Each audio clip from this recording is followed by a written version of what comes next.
وایس. الو. کارهای دستگاه گلشه رو میگیره، کلورا میگیره، سموم کشاورزی رو میگیره. این سه تا پیش دستی از عمر ممبران بره بالا. ممبران 98% ناخالصی آبو میگیره، آبو شفاف میکنه، یختون شیشه‌ای میشه، سماور یا کتیتون دیگه به هیچ عنوان رسوب یا هک نمیزنه، بوی بد آبو میگیره، عمله‌ای که بدن احتیاج داره با اضافه میکنه. اصطلاح میگم معدنی میکنه، سنگ معدن توشه. 3 ماه به یک بار، این دو تا 6 ماه به یک بار، این دو تا سالی یه بار. این یه دونه وقت سماور یا کتیتون رسوب زد بعد عوض بشه، حدودا 1 سال و نیم میکشه خراب بشه. سر وقت عوض نکنی عمر فیلترها میاد پایین، هیچ پمپ تراس شیربرقی 100% هم این یه دونه خرابش میکنه. 20 تا 30 تومن هم بیشتر قیمت نداره. سر وقت عوض کنی پفک هم نمیده. این دو تا سر 6 ماه اگه عوض نشه کلور رد میشه، چون دولت تو آب کلور میزنه.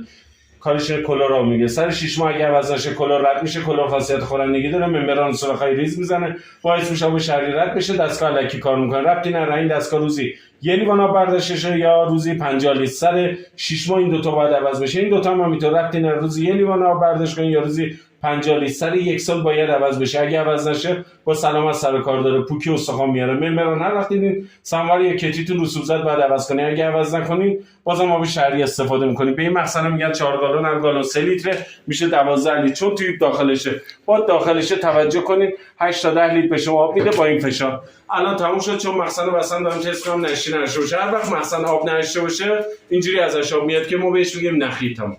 درست. تمام.